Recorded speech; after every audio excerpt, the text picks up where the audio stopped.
Soyez les bienvenus sur Europe 1 à 7h41. Un an exactement après le déclenchement des incendies dévastateurs en Gironde. Alexandre, vous recevez ce matin Jean-Luc Glaise, président du département de la Gironde. Il vient de publier « Après le feu, manifeste pour une forêt en héritage ». Bonjour Jean-Luc Glaise. Bonjour. En tant que président du conseil départemental, vous êtes aussi le patron des pompiers de Gironde. Un an après les incendies, est-ce que les forêts du département sont mieux préparées, mieux surveillées, mieux protégées ? Oui, il y a un certain nombre de mesures qui font que nous sommes mieux armés que l'an passé. Nous avons d'abord reçu une dotation d'avions de la part de l'État avec 4 Air Tractor, un Dash et un hélicoptère bombardier lourd. Nous sommes en train de déployer, c'était une décision qui avait été prise avant les incendies, des caméras de vidéosurveillance sur des châteaux d'eau, des pylônes, de manière à mieux identifier les feux lorsqu'ils se déclarent, et surtout pouvoir éventuellement surveiller aussi le massif dans le cas où il y aurait éventuellement des pyromanes qui circuleraient. Nous avons des actions de prévention avec des possibilités de patrouillage en lien avec la DFCI, avec l'Office national des forêts, avec les gendarmes et bien sûr le SDIS. Nous avons une école de formation qui est en train de devenir une véritable école du feu sur laquelle nous proposerons très prochainement en lien avec l'école nationale de la sécurité civile des formations autour des forêts de résineux et des incendies sur les forêts de résineux. Donc il y a, effectivement, un certain nombre de mesures nouvelles. Jean-Luc Glaise, on sait combien c'est difficile pour les casernes de fidéliser les pompiers volontaires qui représentent jusqu'à 80% de vos effectifs. Est-ce que les incendies, justement, ont provoqué des vocations, suscité des vocations, ont poussé plus de volontaires à s'engager ? Oui, il y a eu un flux effectivement de volontaires supplémentaires consécutivement aux incendies. On sait aussi que souvent le sujet des incendies est ce qui motive l'engagement chez les sapeurs-pompiers. Nous sommes en train de voir dans le temps si cet enthousiasme initial, en tout cas cette volonté de s'engager, se confirme dans le temps. Et donc nous verrons au fil des mois si effectivement le volontariat s'accentue. Voilà, c'est tout le problème des sapeurs-pompiers, l'engagement dans la durée. Comment ça se présente cet été ? Est-ce que le risque est toujours aussi élevé ? Est-ce que la catastrophe qu'on a vécue, que vous avez vécue l'année dernière, peut se reproduire ? Alors, elle pourra certainement se reproduire ici ou ailleurs. On voit qu'il y a des épisodes de canicule dans d'autres départements. Pour ce qui nous concerne, nous, le printemps a été plus pluvieux que l'an passé, donc nous n'avons pas eu encore de vraies périodes de canicule, ce qui avait été le cas en juin 2022. Donc, pour l'instant, je dirais que la manière dont le massif se présente est moins inquiétante que l'an passé. Pour autant, il faut rester très vigilant parce que la fougère a beaucoup poussé pendant le printemps puisqu'elle a été bien arrosée. Donc, il y a une végétation très dense en sous-bois. S'il y avait 3-4 semaines de vraie sécheresse durant l'été, et l'été ne fait que commencer, eh bien nous pourrions avoir une quantité de combustible en sous-bois très importante.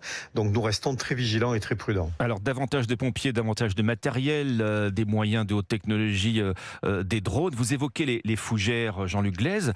Pour protéger les forêts, vous le dites dans votre livre, c'est à chacun de s'y mettre. Il y a les règles de prudence élémentaires, bien sûr, mais vous soulevez également la question du débroussaillage. Oui, tout à fait. Il existe donc des lois qui obligent au débroussaillement autour des maisons, en faisant d'ailleurs porter la charge aux propriétaires de la maison qui doit faire débroussailler dans les parcelles voisines. Je pense qu'il y a un vrai problème de législation en la matière. Il faudrait que chacun sur sa parcelle ait une obligation de débroussaillement.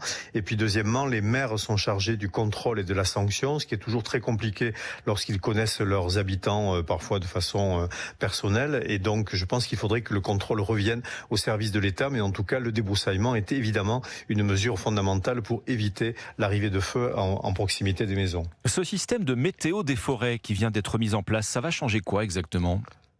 Alors c'est une météo qui en fait permet de sensibiliser le grand public au risque incendie autour de lui.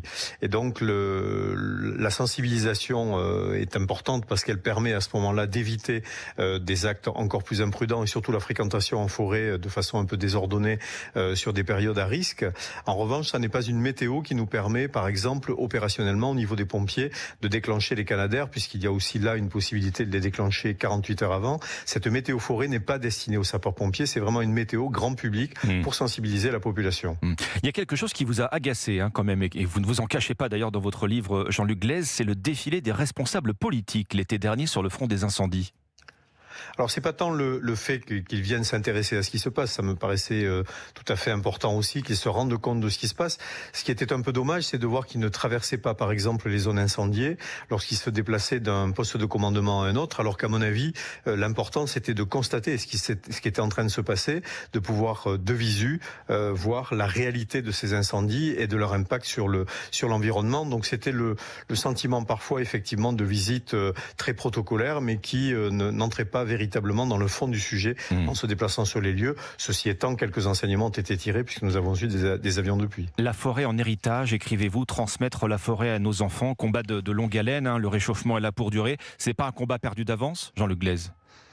Non, je ne crois pas. Je pense qu'il faut profiter toujours de ces moments de crise pour tirer des enseignements et voir de quelle manière nous pouvons améliorer la préparation de la forêt de demain. Ce que l'on sait sur cette forêt des Landes de Gascogne, c'est qu'il faudrait à certains endroits probablement un peu plus de diversité en termes d'essences plantées et donc imaginer sans doute des lisières de feuillus, mais tout cela passera par des mesures de défiscalisation ou des aides publiques qui inciteront les propriétaires forestiers à diversifier les plantations. Merci Jean-Luc Glaise, président du département de la Gironde. Vous avez publié, je le rappelle, Après le feu, manifeste pour une forêt en héritage. C'est aux éditions Le Bord de l'eau. Merci à vous.